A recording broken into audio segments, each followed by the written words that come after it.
I use they, them pronouns. Abdullah, you tried.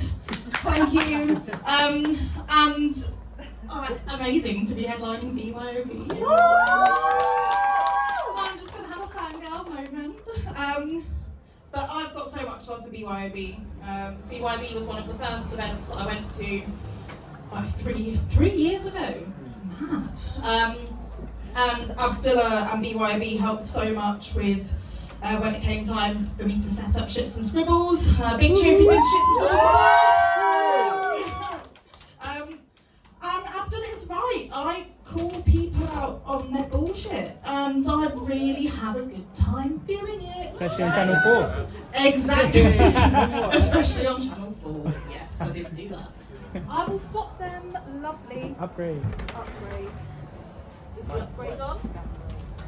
Is it? Oh, it's clearer. It's wireless. It's clearer. We are wireless, ladies and gentlemen.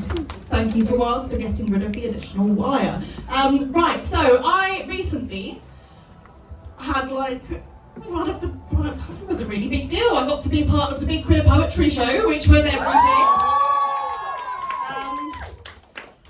There's not much more in this world I hate than misogynists, or TERFs, or Tories, or people that discriminate against sex workers. So this piece is called TERF Wars. Basically, fuck a silent ally. Yes. I've got an agenda. I want boys to see boys holding hands with boys and girls to be saved with their own intentions. This is not a point for contention, nor are we screaming for the sake of attention. They want to eliminate us, obliterate us, decimate our numbers and kill us off, but our identities are not disease, and we will not give in to the poison they spread as they scream that the true poison of society is found in the beds in which husbands love their husbands and wives lie with their wives. I want same-sex parenting to be accepted as a part of life, not a call for homosexual intention. So let me be your demon if you must, but let them love and be loved. Until love is awarded universal rights, stand and fight side by side with us. Love us. Love each other and show children scenes of what true love can be. For us, you too can take the knee. But we have all learned that equality and equity do not come peacefully. And we fought for you. So why won't you fight for me? I will drop these loud truths with dignity as I continue to fight against the oppression of my people, yet still we must fight this hypocrisy. I have got an agenda. I want gender to be accepted as more than one or the other. I want sex and sexuality to be seen as two different things, and I want bigots to understand that a man who loves men is no more likely to want to fuck your kids than you are. I want society to let kids be kids and stop sexualizing them, weaponizing them, idolizing them in dolled up forms, training them to conform to gendered norms. I want kids to stop being defined by what they look like naked. I want kids to stop being called future heartbreakers.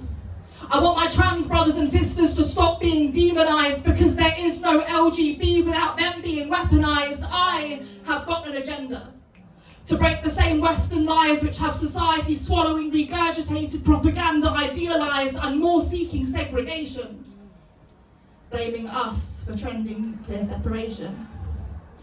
You don't want my kind around your kids.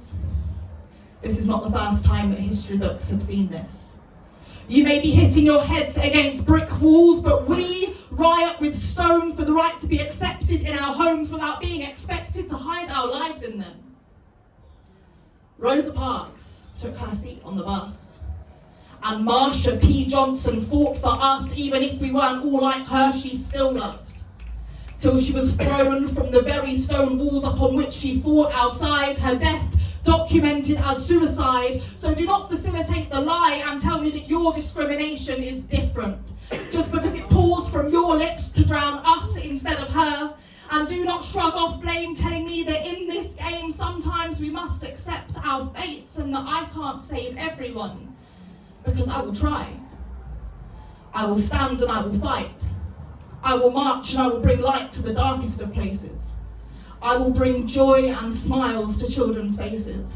I will stamp on words like tranny, faggot and dyke while still reaching out a hand to hold those who have said them, because change is here. Hate we will displace and replace with love. And my love is the same as your love when prejudice is dropped, so drop them. And march with me to save them. If your feminism isn't intersectional, I don't want it at all, so show me where your alliances lie, because the LGB alliance is a lie. Our queerness is not their land to colonise, and we do not want this war. We have been forced to defend our right to coexist with you, to live life at full volume as you too move through life unmuted. In simply living and loving, we have been forced to justify the love we find. I tell you again, the LGB alliance is a lie. After trans men and women, who is next? Trans people and trans rights are being attacked. It's a fact. By the same government institutions who remove reproductive rights and hate blacks, who dodge tax to crack whips, who institutionalise our kids. And if it's not to the letter by the cis-man system, they'll claim it's off-grid. After trans men and women, who is next? Let's rewrite this binary system without getting fucked over by it. This is a revolution for love. So I say, let boys see boys holding hands with boys. Make an effort with pronouns. Accept us all open arms, those of us who seek no harm, but who look to live life as you do. One day, with our own loves. Without targets on our backs, without increased levels of suicide, living in a world free from LGBTQ plus genocide, side by side, and without prejudice. Yes! Thank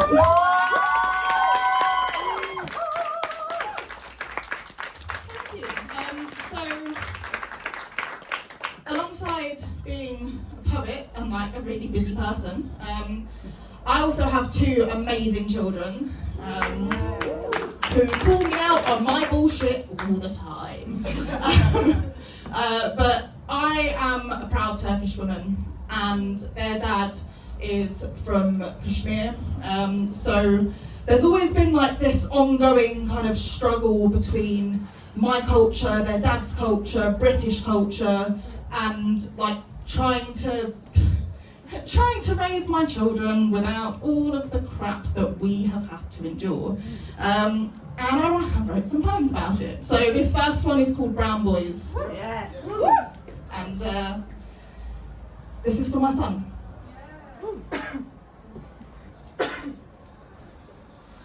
You can't be different when you're brown. My son is told to hold his frown, to clench his fists and grit his teeth, to never show what lies beneath the surface. To hit first and talk later. Not to cry when he falls, to be good at football, have girlfriends at school. No discussion, it's just rough and tumble. To be a boy who turns into a man, his path was chosen before he could stand. He could not play with dolls. Given action men. Strong boys' colours like blue and red. He wanted to paint his nails like his sister, push dinosaurs in a pram. God forbid he play dress up, so don't tell him he can. He wants an earring, he can't till he's a man, shoulder by shoulder. With other brown boys he stands. You feed him your poison because you know that you can. Pass it on second hand through more than the 2 generations now born on this land. When hits fly to women and knuckles are bruised, and you try to decide which toxicity you choose, and here hate breeds. Like the vermin left in the country your Dadaji called home, and our son grasps at his anger and he's feeling alone. You say the power is yours till he holds a job and degree. But what does it mean to protect him from the white man and protect his culture, with racism and homophobia attacking like vultures identity of the motherland? Yet my voice is silenced, and all I can do is watch from the sidelines, but I will clench my fists and grit my teeth to allow my son his individuality. Son, your skin may be brown, but do not don the crown which will make you bleed. This is not what masculinity means. At 7, stand tall and act your age, and I will absorb those daggers with names like manly and strong and proud and brave. And I will show you that this is not how you have to behave, with colours on your nails and dinosaurs in your pram and shin pads and studs and football shirts and laughing at fashion shows wearing dresses and skirts. Cuddles and kisses, unfurl those fists. Relax your jaw. My brown boy will not be sent out side by side with others to war. He will stand with his true sense of self, unrivaled self-worth, as he rough and tumbles in the dirt, and I will look at his smile with daggers in my back. Unwavering is his shield, I will not look back to the life I left behind when I chose to walk away. One foot on a new path with one which stays, and I will walk wherever his does lead. His path is different to his dad's, to me, and different is good, son. You will see. So together we stand, my brown boy and me.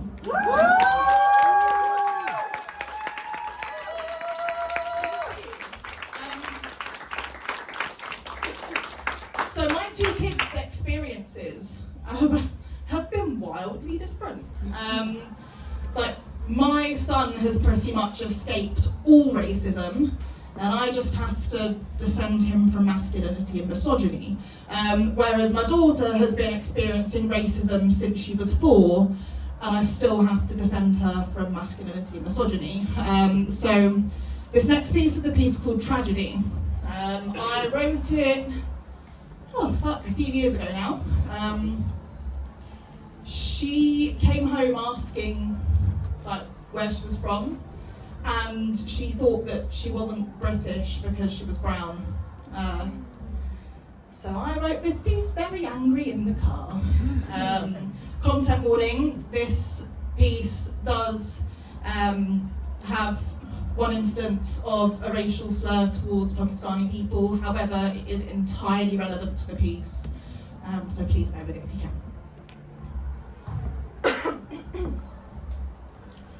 Where are the roots in race? A word unwittingly so rooted in hate that a mere act of apparent kindness unknowingly seals the fates of those not supremely white to be lesser faces, to be less worthy of a home and all its spaces. Trying to locate the right shade of beige for the title British, hoping this inherent racism is just a phase as my daughter casually accepts that England isn't a place which accepts her as its own. Disowned. Trying to figure out where she's from because Kashmir is a home she's never known. Cyprus just a holiday destination. But despite the Queen's English tipping her tongue, England being her home from the minute I crowned, the hospital she was born in South London found, she is told she is too brown. Too brown. Too brown, she is told she is too brown, and such is the innocence of a child that rather than allow a frown to grace her face, she smiles and is thankful for the friends she has from here who have said that they don't care if she isn't. Underlying racism is always present. Tragedy isn't just found in violent protests on the streets. Tragedy isn't just found when asylum seekers capsize at sea. Tragedy isn't just found when those seeking refuge are locked away in detention centres. And tragedy isn't just found in the mouths of hate preachers outside courts or in town centres. Tragedy isn't just found in council cuts. Tragedy isn't just found in the empty bellies of kids with families who are down on their luck. Tragedy isn't just found in misinformation spread by mass media. And tragedy isn't just found in hate-fueled mass hysteria. Tragedy isn't just found on the sides of buses screaming that we don't belong. Tragedy isn't just found when diluting your culture is seen as wrong. Tragedy isn't just found on the disapproving faces of parents when we bring a black boyfriend home. And tragedy isn't just found in white on coloured racism alone. It breeds. Whatever shade your face is, I can almost guarantee that at some point tragedy and hate has held it. Admit it. When our white friends used to play out past dark, growing resentment at our parents who wouldn't let us play that part. Preaching acceptance and understanding for anyone trans or gay whilst reassuring your mates that your kids could never be that way. Voting Conservative because you don't believe in handouts. shaking your head at every man sat on a street corner asking for help with his handout, preaching that it's only fair that one day this free healthcare runs out, but you round up by 25p the amount you pay for your burger at McDonald's in the name of charity. Pushing for a points-based immigration system like deserving better can be turned into a game. Where is your shame? Don't tell me that just because you've been discriminated against, you aren't discriminating against anything you don't consider virtue. Living in a world where liberty really is just a statue. In a world with nations which still stone individuals for not conforming sexuality, race, gender, faith lost in a system in which conformity reigns more powerfully than the monarchy which colonised the world. Do not tell me equality is key when it has been thrown in the face of my little girl. British, born and bred. We are in no way past the years of being shouted packy at or having kebabs thrown at our heads. We're searching for peace in pieces of a confused culture which doesn't understand that love is found when mixed and spread. Purity cannot be found in your blood or in the thoughts in your heads. Open your hearts. Make today the start. Be the change. Stand up and take part. Take ownership of the mistakes you have made and the ability you have to change the future. Do it for her. For our innocent daughter. Thank you. My last piece is one that I'm well proud of, actually, because I took a very shit situation and difficult time of life, turned it into a poem that got me featured on Sky Arts Life and Rhymes. So this piece is called My 3-Minute Wonder, and I'm really big on trigger warnings. Like, I think it's so important.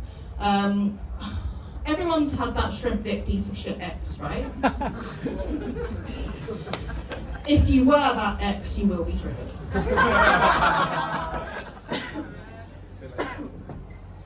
This is a shout out to my ex. Ooh.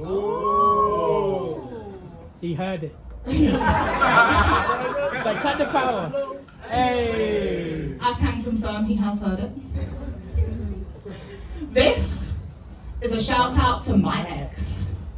I miss you, but what I don't miss is the way you'd think you had my clip, but you missed. Furiously rubbing my thigh, in my head I'd sigh. To spare your feelings I'd moan, though all I wanted to do was groan and move my hips a touch to the side. 180 seconds till you came inside. I don't miss the way you missed my clip. Not even a little bit. And this is a shout out to my ex. I miss you, but what I don't miss is the way you never fully flushed your business. Bad stink to match the bad boy image, out there style, skin to fade styled hair graded. Like when you moved on.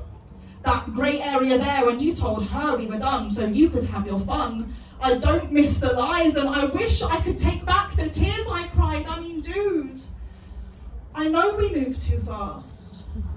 It's not my fault you fell in love the minute you found out that I eat arse, and this is a shout out to my ex. I miss you, but what I don't miss is how often you disappear when you went out and got pissed. I was pregnant at home when you left me alone and went out on the lash. Take you back, babe. I think I'll pass. I quite like having a bath not littered with empty bottles of anti-dandruff shampoo, and I prefer my sink without your pubes in it too. I'm not going to lie and say that I'm completely over you. Or that I'm sorry if this poem hurts or offends you, because this is a pettiness I now have divine entitlement to, and this is a shout out to my ex. Yes, you truly took the piss, but you were a decent guy when you didn't believe your own lies, and it's probably for the best I never became your wife. See, I finally owned up to the fact that I'm gay, so it was never going to work out anyway. And no, it wasn't your dick that made coming out final, but you did teach me so much about denial, and I've accepted that the way I'm wired is beautifully wild. And all right, the sex wasn't always completely shit, and yes, I've missed you, but I don't miss it. This woman has a strap and she knows how to use it, so why I get soppy about being smashed with a floppy. Your tattoos were shit, and you couldn't hit, but we had mad jokes and times could be lit.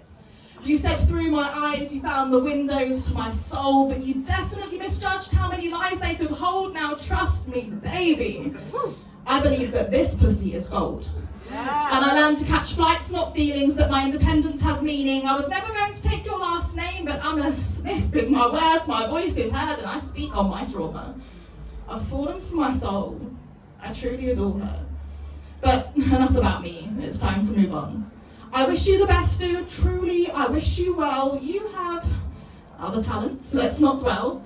Let bygones be bygones and bid farewell to the vegan hipster who put me through hell. And that's it. 3 minutes. Over. Done. This poem lasted as long as it took you to come.